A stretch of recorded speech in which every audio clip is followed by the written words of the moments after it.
Hey there, everybody. Chief Meteorologist Tim Buckley live with you here. And of course, as we go through our Thursday, you might have noticed a change outside. It feels a lot different than it had a little while ago, right? We're a little cooler. The warmth still away from us, but that's going to be changing quite a bit as we go into the weekend. And you're going to start to see a return to the warmth. Big warmth, actually, is on the way. But in the meantime, still comfy outside, or even a little on the chilly side as we go into tonight. So let's dive right into it. It's also pretty windy. This is kind of a live picture right now in Burlington. We like to show this one when it's windy because we got some flagpoles kind of right there so you can visualize the wind. And we have been gusting throughout the afternoon in a pretty big way, around 20 to 30 miles per hour outside our area. Temperatures, like I said, they're on the chilly side. Right now it's in the low 60s in Greensboro, mid 50s Mount Airy, mid 40s. It's in the 40s in the North Carolina mountains right now.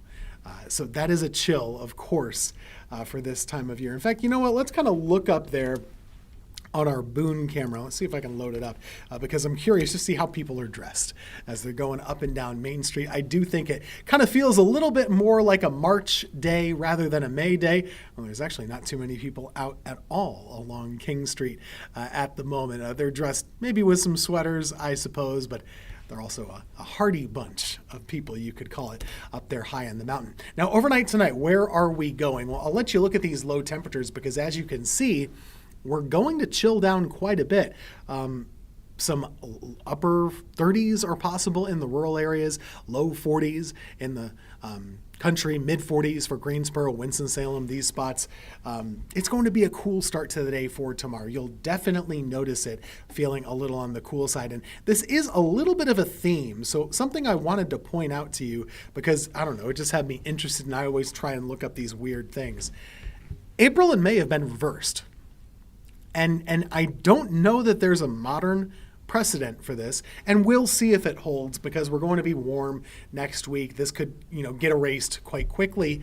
But a 4-degree temperature gap between April and between May, I think that's significant. The last time that we ever had an April that finished warmer than May did was 1954. So you have to go back over 70 years here in Greensboro to find another such case. We're halfway through the month, plenty of time to, reverse this, but we'll see. I'm intrigued anyway. As a stats guy, I think that's quite interesting. Tomorrow will be a beautiful day of weather. Your Friday is beautiful. A cold morning, crisp air, but if you like comfortable weather, we'll be in the mid 70s for the afternoon with lots of sunshine to go around. It's a beautiful day. It's a great way to finish off the work week, but there's so much change coming our way by the weekend. What's going to happen is that the high pressure area that's sitting overhead now, tomorrow, it starts to shift offshore this weekend. So when that happens and you're able to kind of push this high pressure away from us, you change the airflow. High pressure areas spin clockwise. And so with that, you're starting to usher in more of a southerly wind. And you're also bringing in some winds that are coming in out of the south and west. And where is that air coming from? Well, it's coming from the middle of the country, which is going to be baking. And so we're very likely to see a lot warmer weather starting on Friday and then kind of peaking as we go into Sunday, Monday, Tuesday of next week. And it'll be likely that we at least flirt with 90, if not get right to around that level. So that's something that we're expecting to happen over the course of the weekend and into next week. Now, of course, we need some rainfall.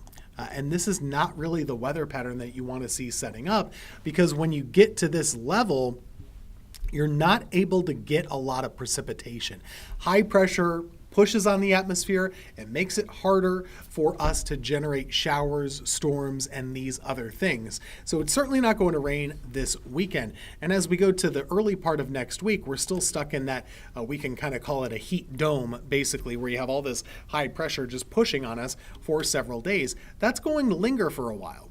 So the way it looks to me, you're not going to get any rain until Wednesday night at the earliest. By that point, you're starting to see that heat dome break down a little bit. And then as it sags a little farther south by next Thursday, you see here the jet stream is flattening out a little bit. That would be when you have at least some potential for rainfall. And I think some scattered showers or storms are possible by Thursday, by Friday, and then potentially by Memorial Day weekend as well. And I'll put this out there right now.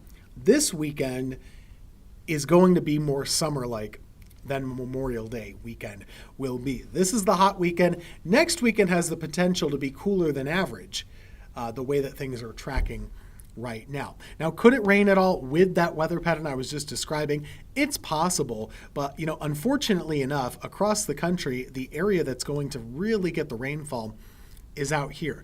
They're very likely to get soaked for several days, whereas our part of the country is likely to stay dry at least up until about Wednesday night. After that, there's chance for change.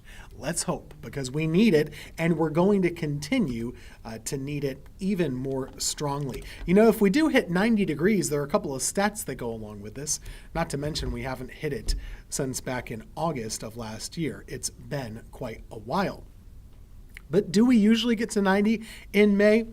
Yeah, we actually tend to have about 2 of those days, but we just haven't done it in a number of years. The last time we did was in 2022.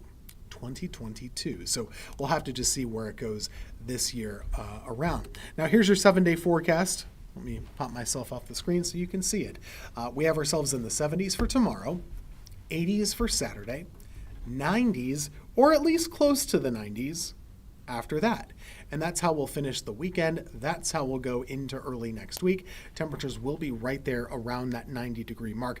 Whether we get it or not, it doesn't make a ton of difference, because we're basically going to be in the neighborhood. And when you factor in some humidity, it will certainly feel like summer. So get ready for that. It starts on Sunday and it lasts into early next week. That's your forecast. We'll be tracking more of that and talk more drought, maybe El Nino as well, with Brad Panovich. Will be joining us in just 2 minutes.